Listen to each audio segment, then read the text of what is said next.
ఎవరు మెసేజ్ రాగానే నాకు చెప్పు. వస్తే చెప్పాను దాని నుంచి కలుపుకున్నాను.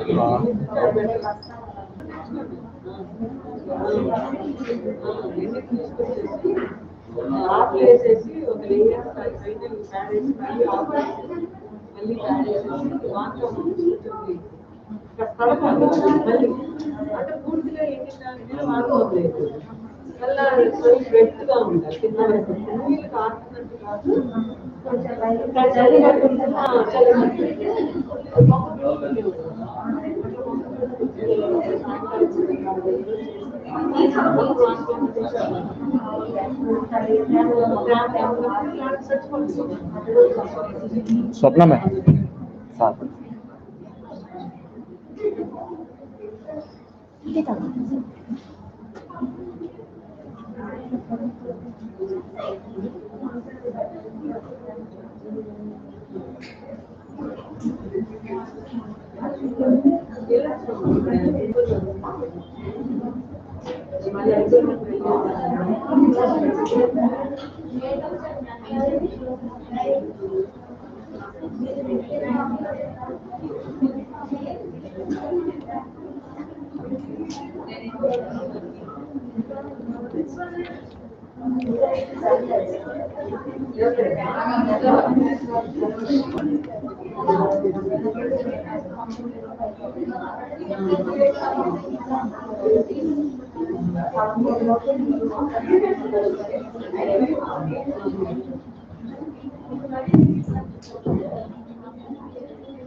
At the outset, the more sticky police doctors,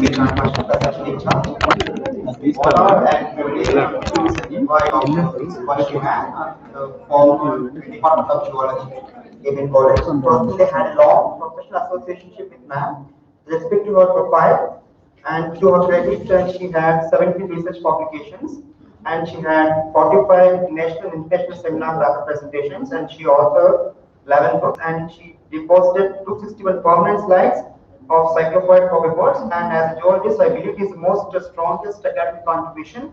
And apart from these, she also the recipient of State Best Teacher Award and also a couple of women best women faculty awards and also acted as jury members, panel speakers and other equal academic positions. And she also assumed positions of principal, warden and others. I invite Dr. V. Subhashi ma'am to deliver the lecture. Thank you.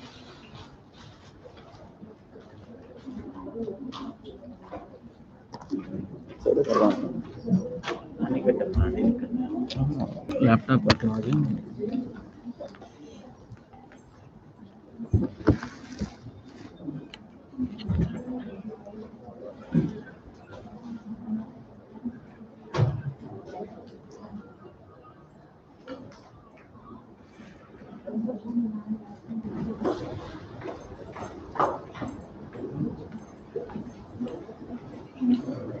Good afternoon, all of you. So the next session is on online methodology, that is assessment and accreditation methodology. So we'll see what this is. First of all, we'll know what is NAC. So what is NAC? National Assessment and accreditation council. Okay. So why this is established?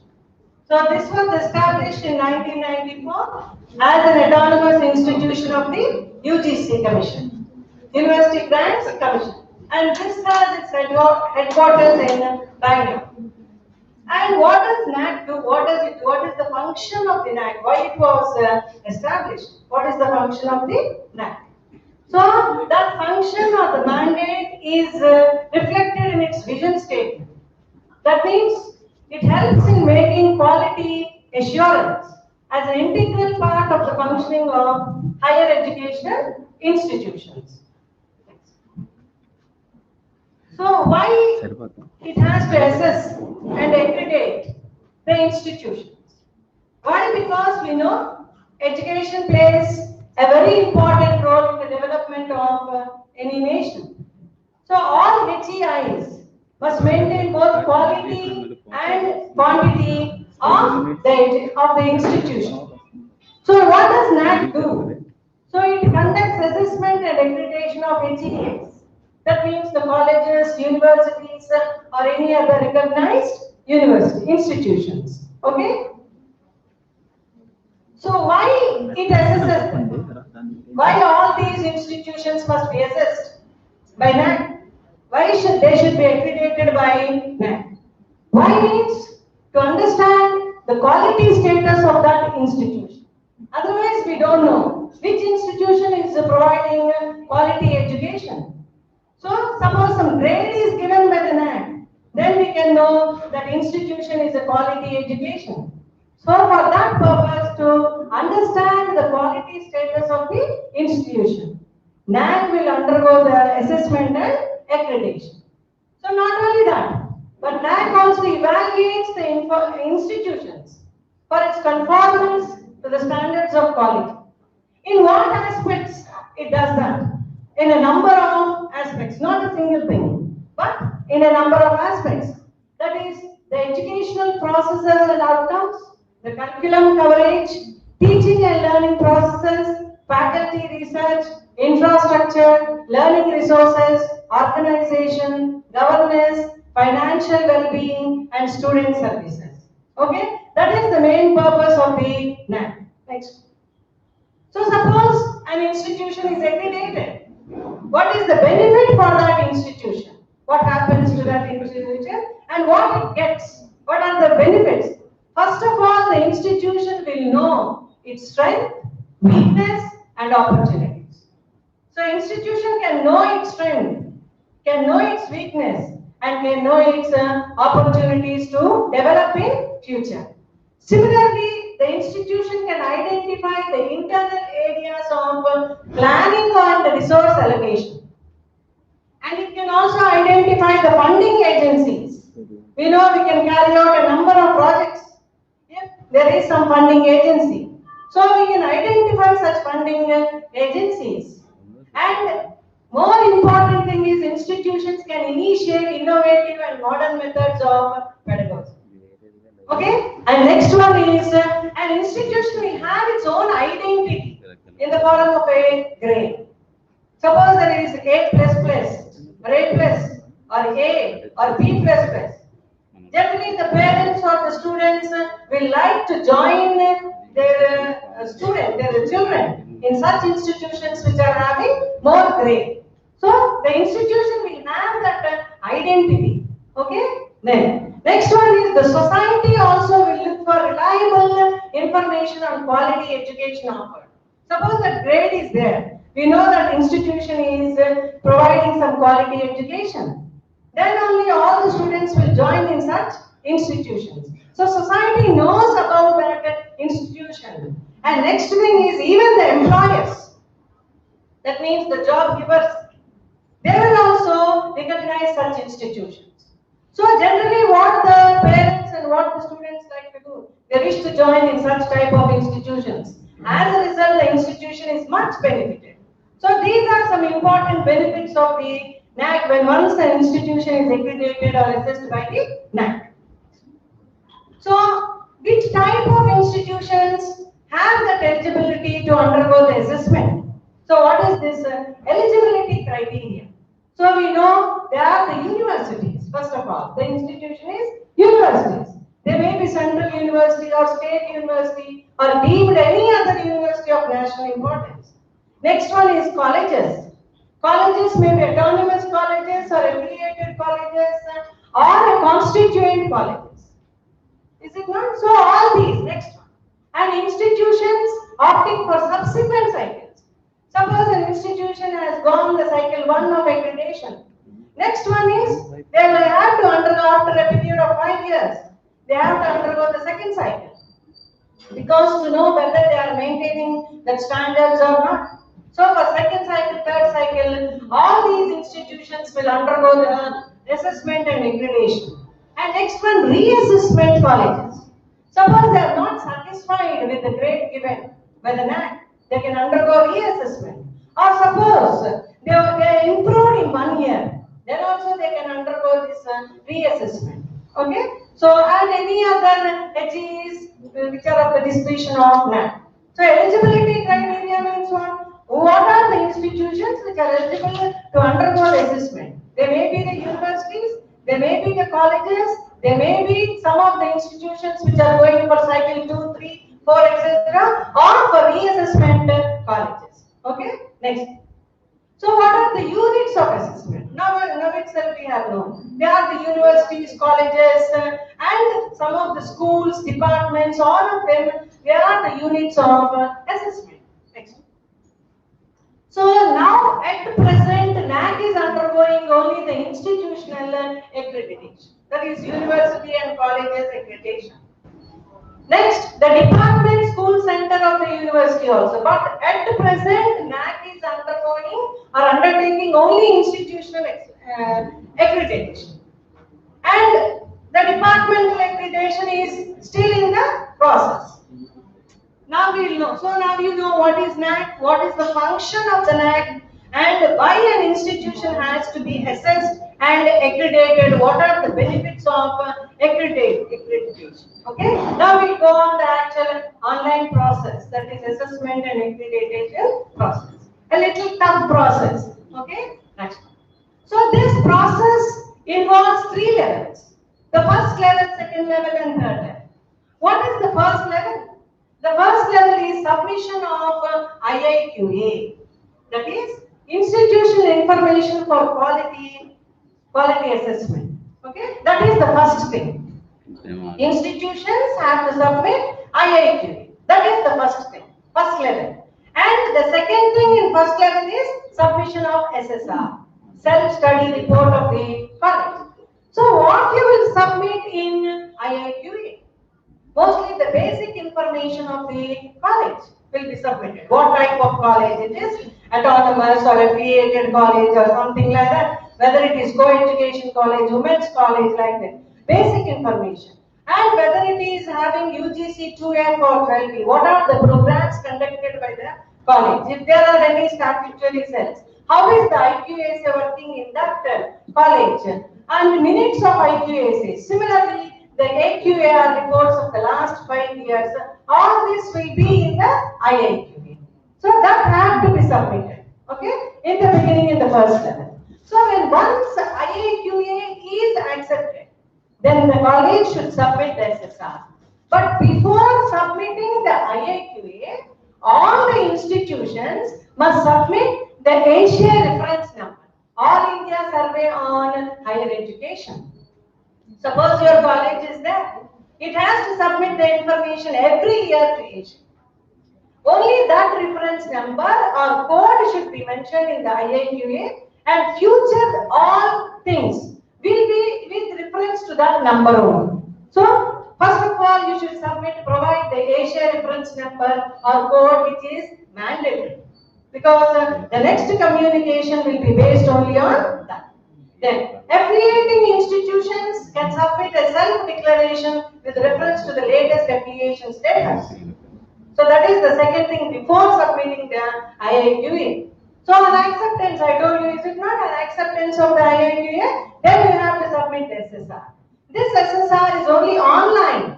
No need of hard copies. No need of making books. Only online submission of the SSR. So first level is what? First level is IIQA and then submission of SSR. When once IIQA is accepted, the college or the institution has to submit the SSR.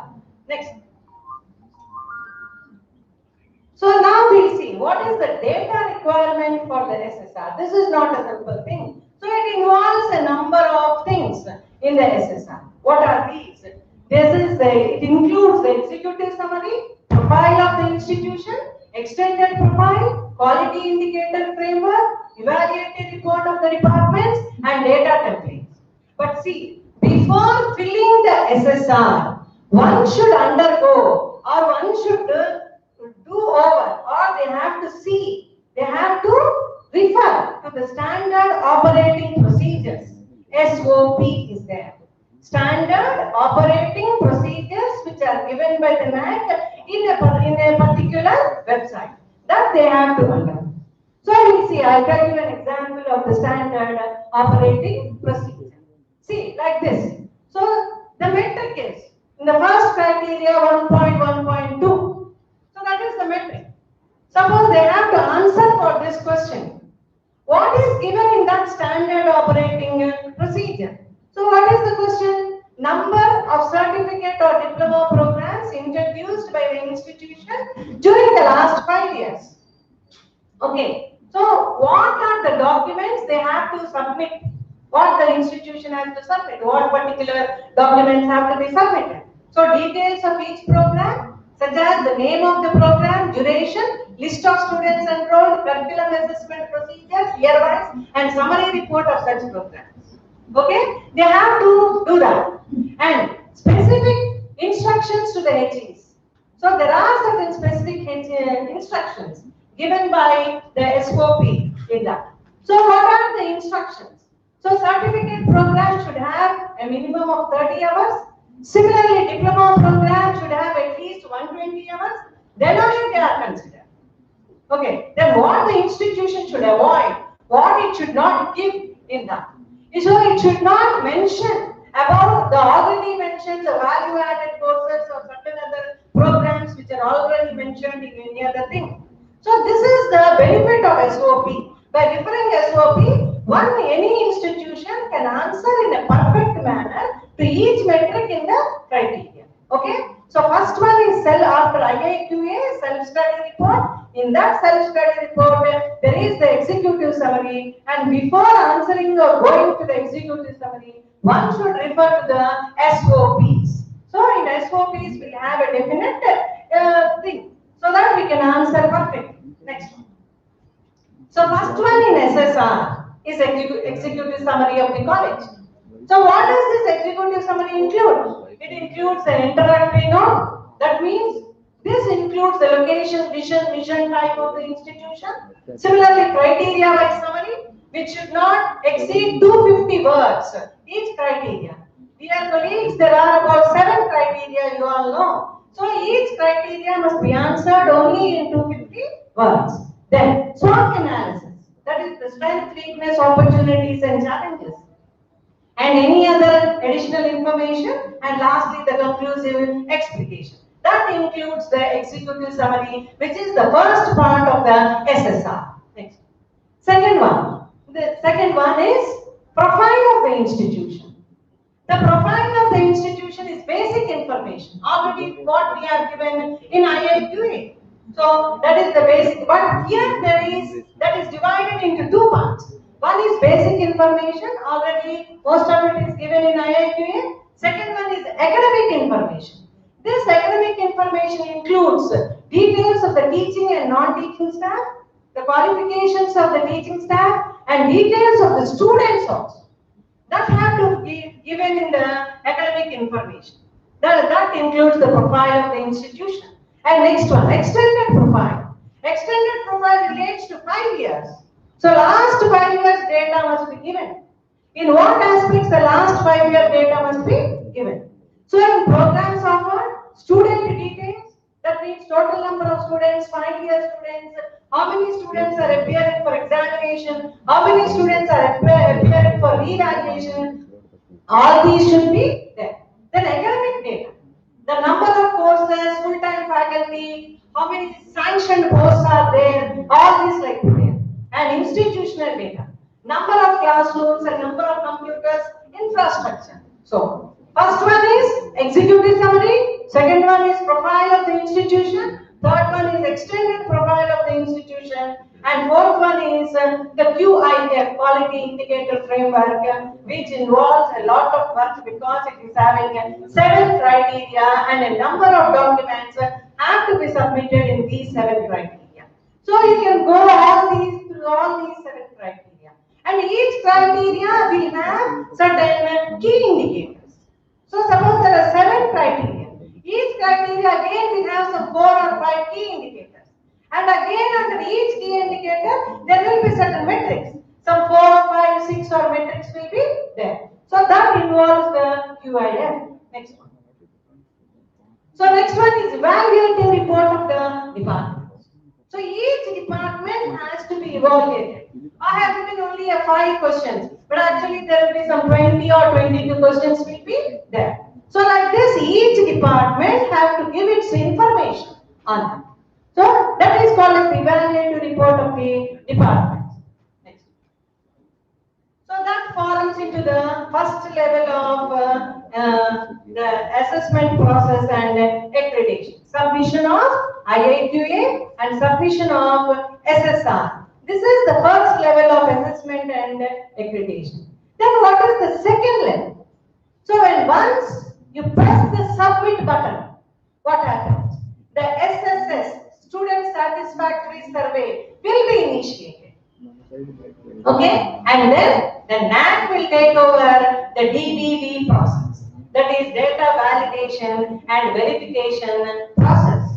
So second level is what? The data information which is submitted in the SSR will undergo data validation and verification process.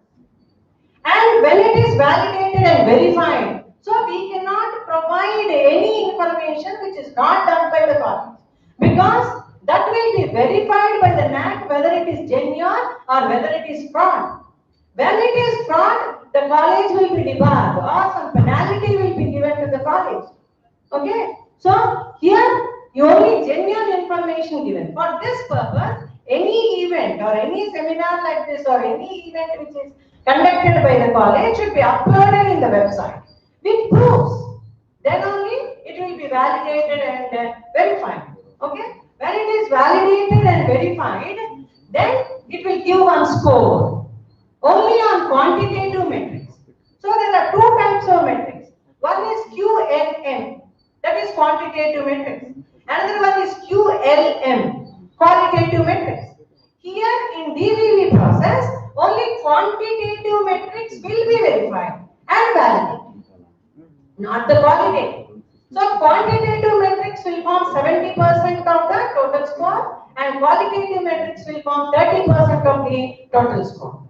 So in this quantitative metrics, one should secure at least 30% of the quantitative metrics. Then only that institution will be able to go to the next level. Okay? That means 30% of the quantitative metrics will qualify for on-site peer. Next process or next level. So if that institution does not get 30% marks or percentage, then again it has to go back to the IIQA. It has to resubmit the IIQA. So in this, after submission of SSR, the DVV process starts, and during this process of DVV, only quantitative metrics will be evaluated, and in this evaluation, that institution must get 30%, at least 30%. Otherwise, that is called as the pre-qualifier score. If it does not get this pre-qualifier score, again that institution must go to the IIQA, must resubmit the IIQA. Okay, submission of IIQA is not simple, because when once you submit the IIQA, you submit them with certain fees, which involves about 25,000 and non-refundable fees. But with this fees, you can submit it 3 times along with the first one. Okay, in India.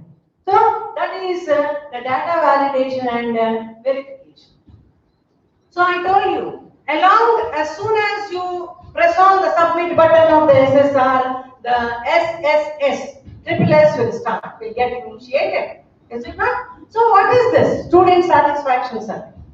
So each and every student which are present in the college, enrolled by the college, all their data must be in the website. Okay? All their data must be inside.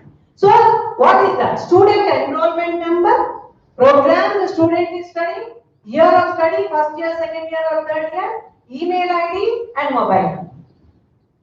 When once this data is given, see, it is not easy. All 3 years data must be given. At least 50% of the student data must be given. If possible, the entire data must be given to the NAC. Then this SSS, which involves about 20 questions, that will be at randomly, it will be going to the email IDs of the students.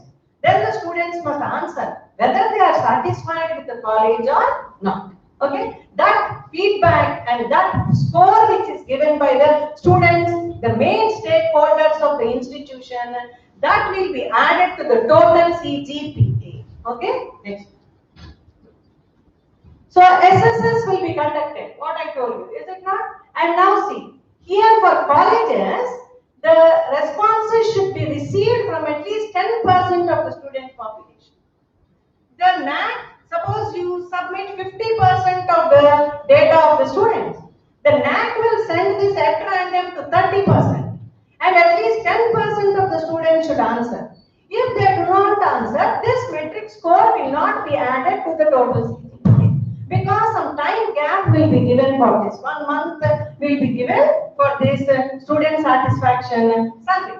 And for universities, it must be 10% of the student population or 500. Okay, next one.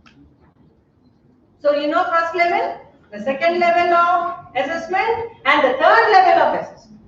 Already quantitative metrics have been evaluated, and when you are having the pre-qualifier score, when you are qualified, then only the peer team will visit the college. This is on-site, as offline and online. So on-site visit of the peer team. They will come over to the institution, visit the institution.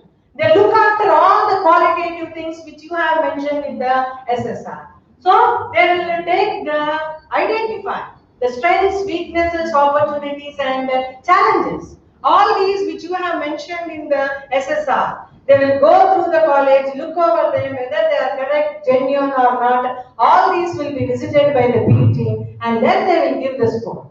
So NAC will combine the DVV score and the peer team score, that is the qualitative and quantitative score, plus the pre-qualified score, which is minimum of 30%, and the student satisfaction survey score also.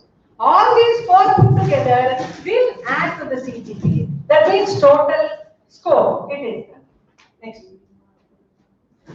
So previously what happens is the peer team will visit the college. So all the details of the peer team will be known by the institution previously. But here now the process is changed. Unlike in the past, NAC will not pre-disclose the details of the visiting team. So we don't know who are coming to the college. No problem, no problem. You can see, no problem. You can hear, okay? So previously, NAC used to disclose that, but now the NAC will not pre-disclose it. So details of the visiting teams and HEIs will not be responsible. So the HEI will not be responsible. It does not know who are coming, and everything, the logistics, everything will be provided by the NAC. Okay? So the peer team visit of the institution should not exceed 3 months after clearance of pre-qualifier score. Next one. So this is what I have told you now. The online accreditation and assessment flow. So this is the diagrammatic view of online assessment and accreditation flow. So colleagues, you can see HEI registration. So that is generally for institutions which will go for cycle 1. Then next one is IIQA submission, and next one is suppose IIQA is not, if it is rejected, if there is no response, Then again IIQA must be submitted. Then when once it is accepted, then they go for SSR submission. And SSR submission, QNM assessment for pre-qualification. Quantitative metrics assessment for pre-qualifying score. And SSR have to be submitted in 45 days from IIQA. So before you submit the IIQA, you should be ready at least with 90% of the SSR. Because we think 45 days is more. But when once we start submitting the SSR, those 45 days will be very less for us. So we have to be ready with the SSR also with 90%, then only we have to submit the IIQA to them. So SSR to be submitted in 45 days. So there will be concurrent initiation of SSS and DVD process. So if you pass in the pre-qualifier score, then the P-team visit will be there. PTV management process. Then who will assess the qualitative assessment will be there by the P-team. Then the grade declaration will be there. Suppose you are not satisfied with the grade declaration, you can go for reassessment. Reassessment you can go for. Or sometimes you may not be also qualified. So this is the basics of the online assessment and accreditation process. Next one. So HEI registration process. This will be somewhat a little bit different for the institutions which are going for cycle 1 and institutions which are going for the next cycle. So institutions which are going for cycle 1, they have to register first. Look at the first one. HEI fills registration form. Okay, registration form that will go on to HEI activation of login credentials. But institutions which are going for cycle 2, 3, etc., they need not register. They can directly go to HEI fills accreditation information. Okay, they can fill the information directly, which is present in HEI because already you are having certain grade. Like that. This is the HEI registration process. Next. IIQA submission. So fill IIQA, upload the support documents. I told you, pay the fees of IIQA, otherwise it will not be accepted by the Naac. So you have to pay IIQA submission. Verification will be there. So even though you provide some basic information in IIQA, that will be verified. I told you, no, the website must be very clear. All that information must be in the website. Okay? So the verification will be there. And suppose the Naac is not satisfied, it will ask you some queries. You have to clarify them. The HEIs should clarify all the queries. Okay? Then once verification and clarification responses are over, then the IIQA will be accepted by the Naac. Okay? If it is satisfied. Next. So SSR submission process. After IIQA is accepted, you have to submit the SSR and you have to upload the data files as per the templates. All this will be in the manual. One thing I am telling you, colleagues, so you have to go through the manual twice or 4 times. Otherwise, you will not have a definite idea. Just listening or just seeing at them, seeing at PPTs or something like that, you yourself must go through the manual of the Naac. Then only you will have some idea. Okay? So, SSR process. So, fill the SSR, upload data files as per the templates. All the templates will be given in the manual. So, I also told you in the beginning, SOPs, standard operating procedures. Simultaneously, if you refer both of them, you will know what to upload and what not to upload. Okay. Then, you have to pay the SSR first installment fees. That also I will show you how much fees you have to pay the first installment for different types of institutions. Then, you have to select the non-applicable metrics and submit the SSR. Dear colleagues, you know, university is different, affiliated college is different, and autonomous college is different. So, there will be some variations in these colleges, the methodologies they are following in these colleges. So, there will be some, Naac has given an advantage of opting out the non-applicable metrics. So, it has given that advantage. I will also show you what are those non-applicable metrics. And then you can submit the SSR. What are the rules and regulations of the non-applicable metrics? And then submit the SSR. And then once you submit the SSR, I told you the DVV process, SSS will go on. And in addition to that, one more thing will also go on simultaneously. What is that? Bibliometric data collection from InfluNet. All the research work you have done, all the publishing work you have done, will go into that. So that will be verified by the NAC. The InfluNet will be verified by the NAC. So these are research publications by the students or by the faculty. Whoever publishes them must be in this, which will be verified by the NAC. Then SSR updated with inputs, DVV, SSS, and InfluNet. So that is the process of SSR. Next one. So I told you optional metrics. What the institution can opt out, is it not? That also we have to know. So optional metrics are non-applicable metrics. How much you have to opt out? It should not exceed 30 marks. That means up to 3%. 3% you should not exceed. So metrics with a maximum of total 10% weightage. Dear colleagues, every metric will be given weightage. Some marks will be given. So this metric, which is having more than 10 marks, should not be under this one, opt-out questions. So metrics with maximum of total 10 weightage per criteria can only be opted out. Per criteria can only be opted out. And all metrics C in criteria 1, 2, and 7, they are essential. No question cannot be opted out in these criteria 1, 2, and 7. Very most important criteria. And which are metrics identified as optional can only be opted out. And this will be given in the manual. So this will be given in what questions to be opted out, what not to be opted out. That's why I told you have to go through the manual twice, thrice, or 4 times so that you can know about all of them. So qualitative metrics also cannot be opted out. All the words, 500 words or 250 words, whatever you write. The qualitative metrics also cannot be opted out. Then next one is the DVV process.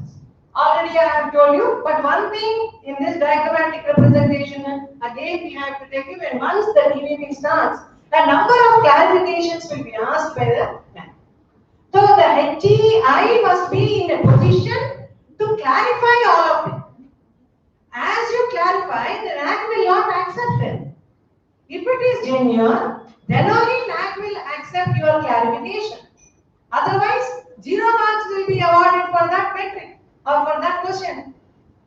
So that clarification must be there. See here, DVV identifies deviations. So suppose you submit some wrong thing there, that will be identified by the DVV. All this is done on a computer basis, ICT basis. So identifies deviations. Then the deviation report will be sent to the HEI. HEI should clarify that. Suppose NAC is not again satisfied with that, again it will send back. So like that, after the second level of verification, final DVV report submission to the NAC. So that will be taken into account. That marks of the quantitative metrics will be taken into account, and then only the pre-qualifier score will be provided. Next. This is the student satisfaction survey process. I told you, is it not? The students are the main stakeholders in this. The students, that means silent stakeholders they are. Because which will add to the CGPA. Okay? This is the student satisfaction survey process. So you will initiate 30% of the students over all the programs. So NAC will send links to the students because we will provide email to them, and student logins will be there. They will give the responses. I told you all of them. Okay, this will be added to the total score. And InfluNet bibliometry. How do you have to submit? So this papers or publications should be in WOS, Web of Science, Indian Citation Index, and Scopus. Okay? Indian Citation Index, Web of Science, and Scopus. Mainly in that the publications must be there. Next. So quantitative evaluation I told you already. Next one. So now the fee structure. So when once an institution goes to for assessment and accreditation, it is not simply filling up the data. At the same time, you have to pay some fees to the NAC also. So what is this fees? So IIQ I told you 25,000 plus GST 18%, which is non-refundable. So college will not get back even though it is rejected. It will not get back. It is non-refundable fees. Next. For universities, so 1 to 10 departments, suppose the university is having 1 to 10 departments.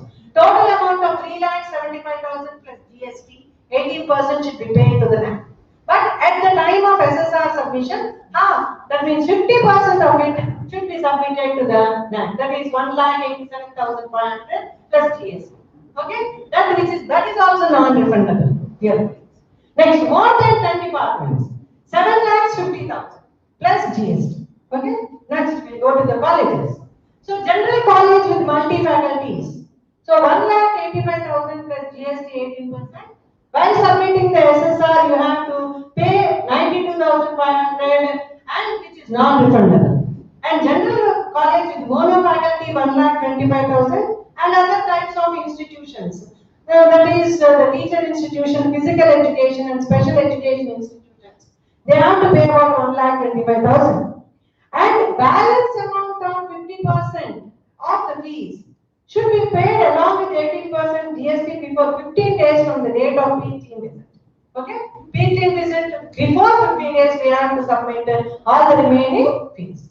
So that is about the fee structure. And now we will go to the criteria and weightages. Colleagues, now you know why NAC is established, what are the benefits an institution is going to have by getting itself assessed and accredited. Okay, then what is the fee structure and what are the 3 levels of accreditation. Okay, next. The criteria and weightages. So there are next. So there are 7 criteria. I told you, is it not? So based on the university or autonomous college or affiliated college, there is a slight difference in these criteria.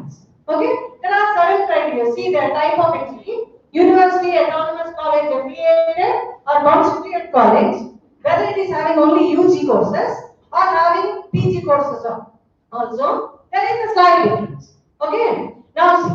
So all criteria are equal to all the types of colleges, 7 criteria. But key indicators, there is a slight difference. You can see universities and autonomous colleges are almost similar. 34 and affiliated colleges UG 31, PG 32. And qualitative metrics, you can see here 36, 35. And quantitative metrics like this. And what are the total number of metrics? 115 for universities, autonomous colleges 107, affiliated colleges having only UG courses 93, and having PG courses it is 96. So this is the overall information of the criteria and the metrics and the different types of qualitative and quantitative metrics. Next. So what are these different criteria? What are the headings of these criteria and how many marks are allotted to each criteria? So how many marks to each criteria? So first one is curricular aspects, first criteria. That is having, see again, U means university, AU means autonomous, affiliated, UG, PG. The marks are slightly different, but overall 1,000 marks. A total of 1,000 marks will be there for all of them. But each criteria will have, depending upon it is a university or an autonomous college or an affiliated college, some difference will be there. So that difference you can see here, a little bit difference. Okay, you can see in this one. So next one. So a few indicators are there, key indicators, and the key indicators or the metrics are there. Now we'll see what are those metrics. Next. So these are the key indicators. See for the first criteria, criteria 1, curricular aspects. What are the key indicators? 4 key indicators are there. You can see curriculum design and development, curriculum planning and implementation, academic flexibility, curriculum enrichment, feedback system. Okay, like this, there are different key indicators. Next. Second one, teaching, learning, and evaluation. This is a very, very important criteria, having the maximum marks. How the faculty is teaching and how the students are learning. What are the methodologies which are adopted? So this is having more marks in each institution. So a total of 200, 300, 350 and 350 are there for different types of colleges. And having more number of key indicators also. Okay, 7 indicators are there. Next. This is research and innovations. Also very important, which helps in the development of the faculty and the institution and the student also. So this will help in the development of an institution. So promotion of research facilities, resource mobilization, innovative ecosystem. This is lagging behind in most of the colleges or universities. Some innovation must be there. Or the students must come up and the faculty must help them or guide them to have some innovation ecosystem in the college.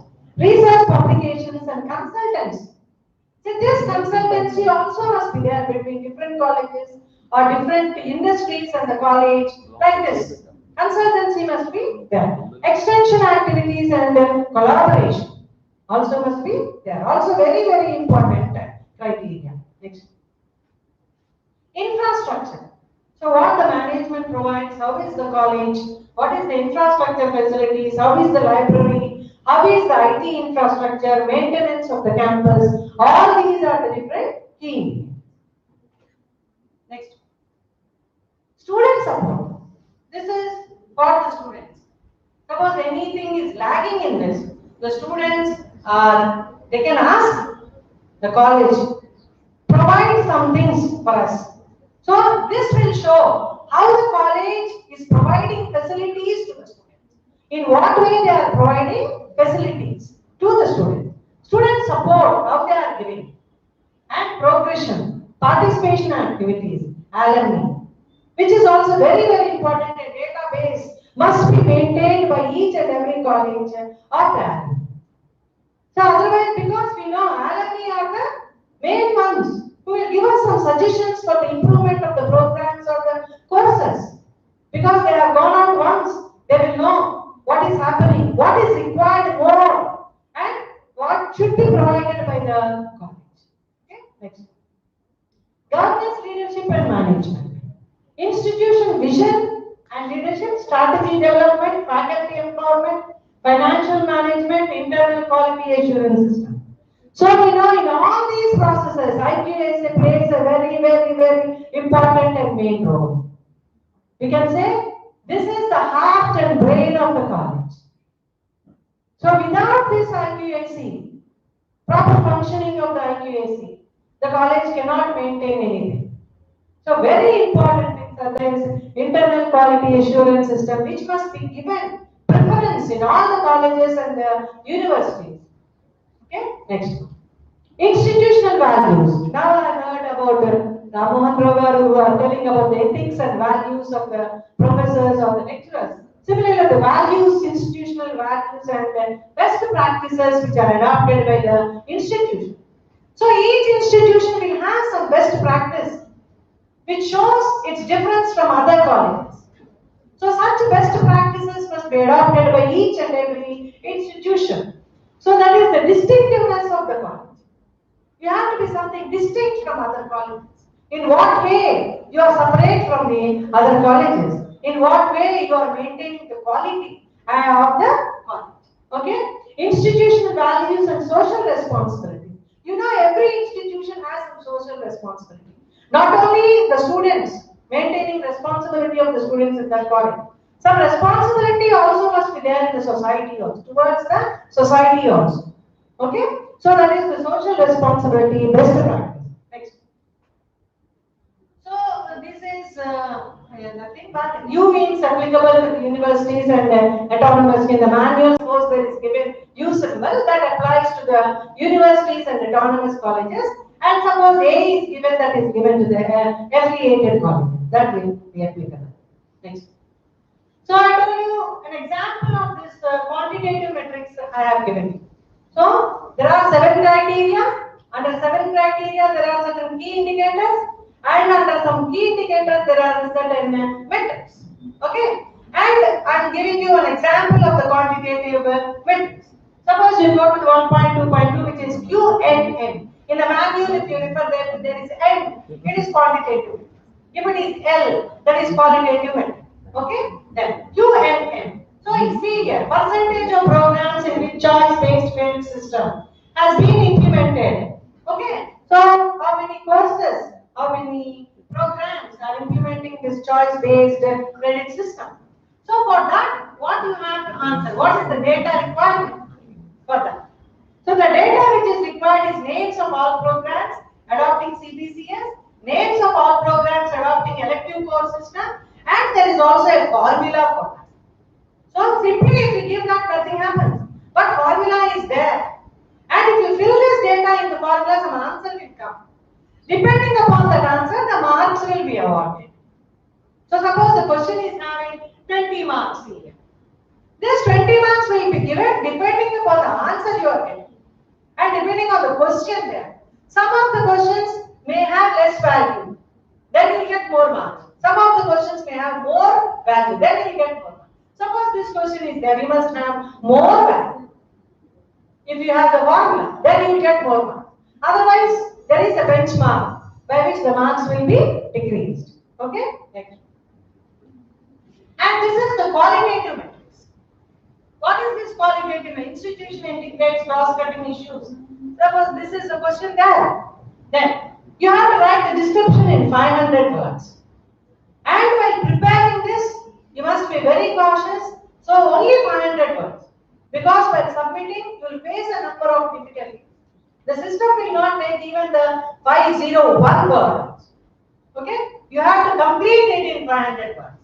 Fill it. So what all you have in your mind, what all is there about the college, you have to fill it up in 500 words. 500 means 500. Next.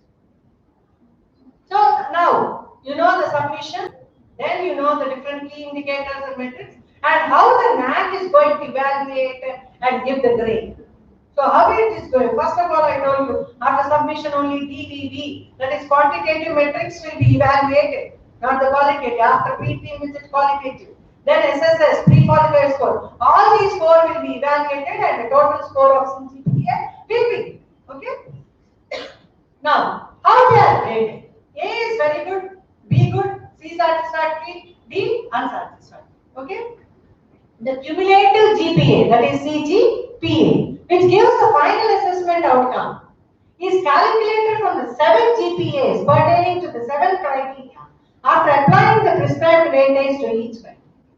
Okay, in that way, grading will be done. So see, this is the grading pattern. If you have 3.51 to 4, the letter is A++ and the status is accredited. Okay, then if you are having a CGPA of 3.26 to 3.50, A+, like that. 3.01 to 3.25, A. It's there. So, like that. This is the range, the grade, and whether it is accredited or not. But see the last one. If the range is less or equal to 1.50, it is not accredited. That means the D will be given. Letter D will be given, which shows the college is not qualified or not this. Okay? It is not, again it has to go for assessment and accreditation. Okay? So this is the grading pattern. Next. So what is the advantage of CGPA? So letter grades converted to numerical grade points. So here the letter grades are converted to numerical grade points. Qualitative measurements converted to grade points. There is a wider scope for normalizing the scores. Extreme biases could be minimized. So this is the benefit of CGPA. So even in this, even a single point difference between two letter grades with 50 or 100 points assigned between two successive letter grades results in appreciable fine-tuning of the process. That will be a benefit to the institution. Okay? That will be a little bit benefit to the institution. Like, next. Suppose the Naac gives us the grade. You are not satisfied with that grade. You think Naac has not done justice to us. Then what you can do? You can address, you can redress. That means you can appeal to the grievance redressal cell of the Naac. So you can appeal. But this appeal also includes a fee which is not refundable.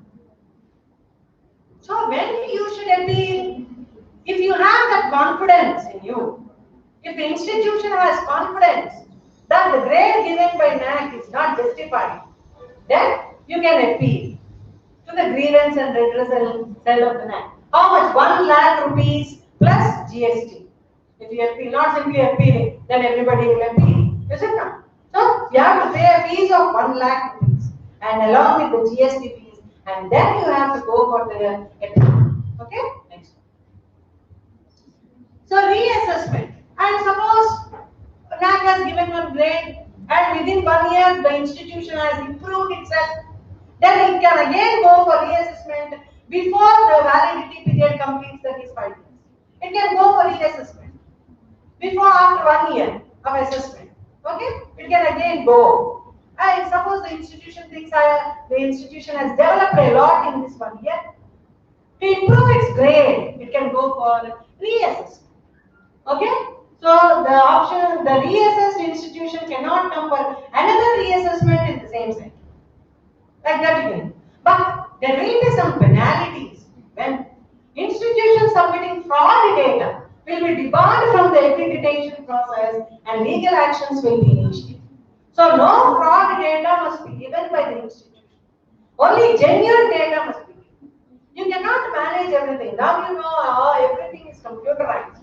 Is it not? So you cannot give a wrong data. So 5 years back something happened, that you cannot give a wrong data. Okay? Everything should be genuine and should be uploaded in the website from time to time. Next. And this is the assessment outcome. So assessment outcome involves part 1 is PT report, part 2 is graph. This will be sent to the institution afterwards. Suppose matrix 1.1.1. How many marks are awarded for that? That will be given in a graphical representation with 4 as the maximum benchmark. So 4, 3, 2, 1, like that. These marks will be given in a graphical representation. Part 1, PE report. Part 2, graphical representation. Part 3 is institutional grade sheet. Okay? Next. Part 1. Again, this involves what? P-team reporting was. This section 1, general information of the institution. Section 2 gives criteria-wise analysis. Section 3 presents an overall analysis which includes strengths, weaknesses, opportunities and challenges. Section 4 records recommendations for quality enhancement of the institution. Part 2, graphical representation. So institutional system, it has some graphical representation. I told you, 4 as the maximum benchmark. Like that, the graphical representation will be there for each key indicator and each metric. An institutional grade sheet, it contains third one. Institutional grade sheet contains institutional, which is based on qualitative indicators, quantitative indicators, student satisfaction. Next. Part 3. So the same thing again. Next. So what is this assessment outcome? So all the 3 parts put together is the outcome of the assessment. And it is also, when once the Naac gives a grade and assesses, it is mandatory for all NGEs to display it on the institutional website, apart from Naac posting it to its website. Okay? Next. So final CGPA value is rounded off to 2 decimal points. In that I told you previously how there will be some adjustment there and how it benefits the institution. So like that. Final CGPA value is rounded off to 2 decimal points. For example, 3.01 to 3.25 class interval is assigned A grade. That is, any value falling between class intervals and both 3.01 and 3.25 are included in the same class interval, but the values below 3.01 or above 3.25 are not included in the same class interval. Okay? Next. Next. So, now you know the actual online process. What are the, how Naac assesses and accreditates the institutions, HEs. And I wish to tell you some guidelines for this process. Briefly, I will tell you. So, guidelines. So, first of all, what you must have in the website. So, vision and mission statements.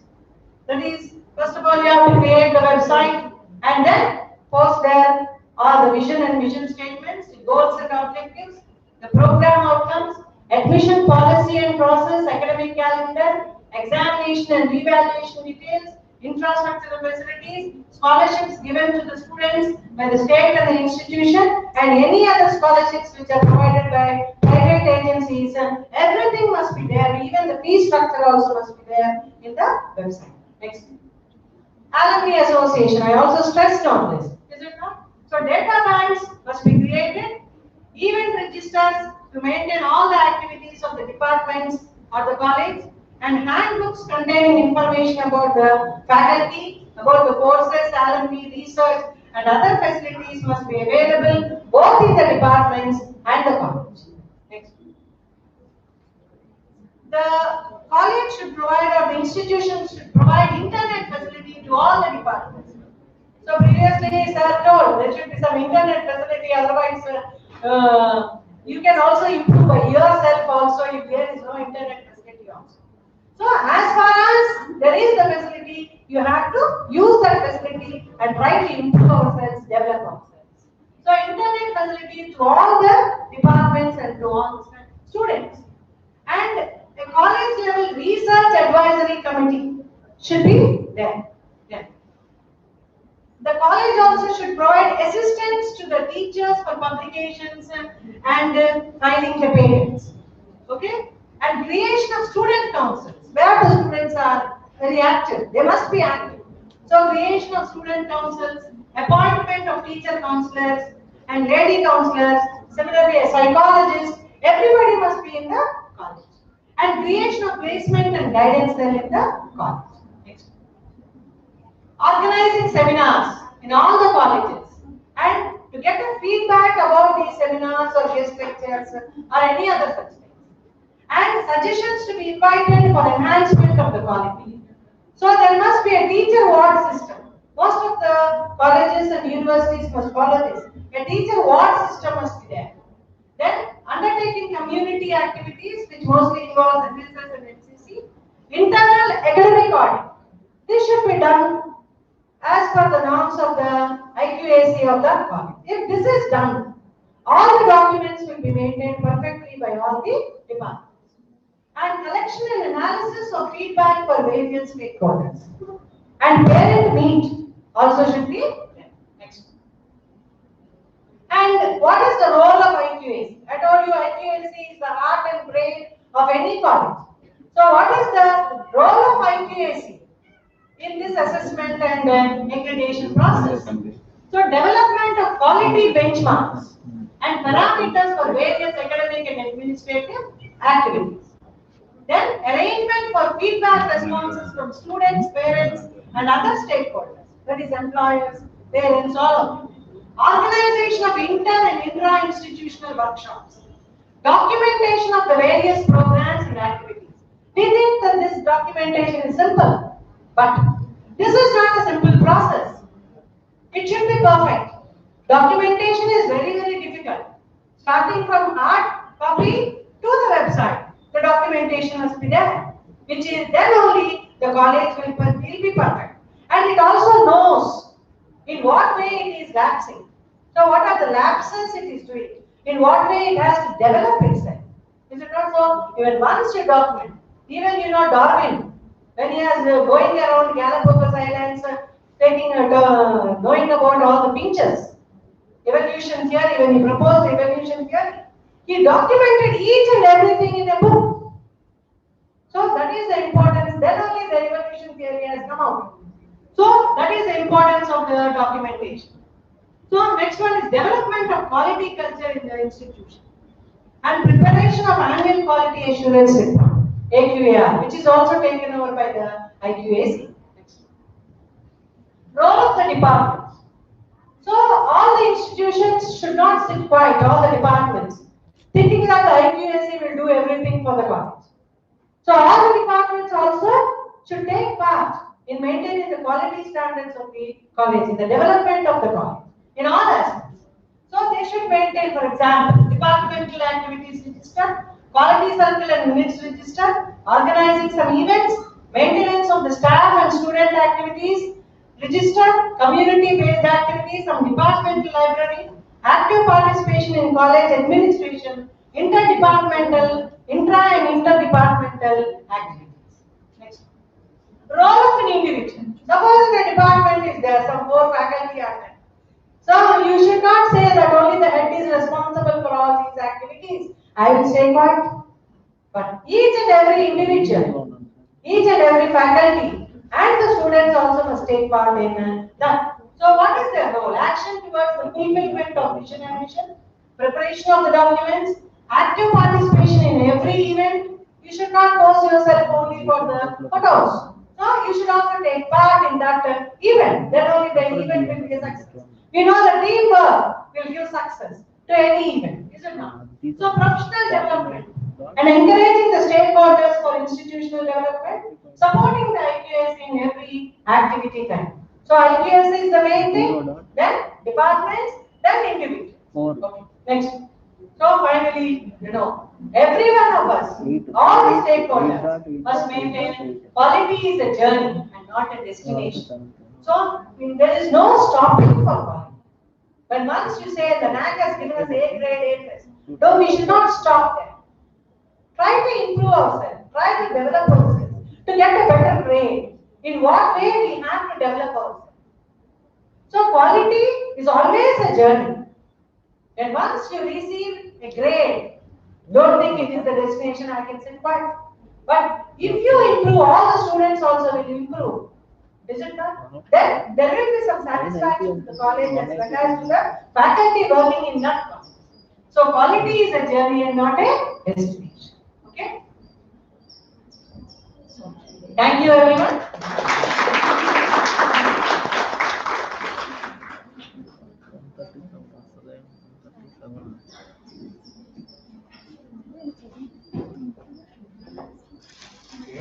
Well, it's a very thought-provoking lecture. Dr. V. Subhashan has delivered a lecture on the theme online A&A, accreditation and assessment methodology. She has intrinsically presented the basics of Naac and its establishment duties. She has in-depth analysis and focus on benefits of accreditation, and she emphasized how about different levels of accreditation, cycles, and criteria. Say, for instance, each criteria should have 250 words and instruction metrics we have to meet. And she elaborated about SSR, self-study report, and in detailed explanation and presentation of SOP, standard of operating procedure, which comprises of data validation and verification also has been emphasized. And she particularly gesticulated on the 7 criteria and how to put stress on each and every criteria. Say, for instance, the third criteria, research, innovation, and extension. How the faculty should play an important role in publications and how to extend this in the way of guest lectures and others. And most importantly, the third level of assessment, she has beautifully presented, say, the role of PPQ visit. And Dr. Subhashan also extended about the process flow of 9A and SSR, submission process and debrief process. And topics like grading patterns and grievance intercept also has been covered in the lecture. On the whole, it's a well thought-provoking and holistic lecture that paves the way for valid contribution to the knowledge basket. And it's a privilege to have you, ma'am, and Medis. And it's too much important for the young birds like me to learn from your experience and your extensive research elaboration. Thank you, ma'am. And I request Principal Sir and other guests to felicitate Dr. V. Subhashan.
1 minute.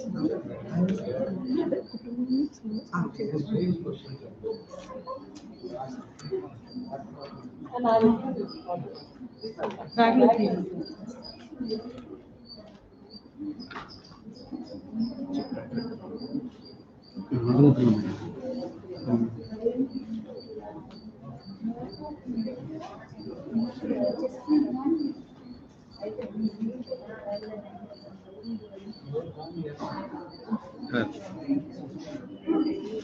కొట్టేశారు.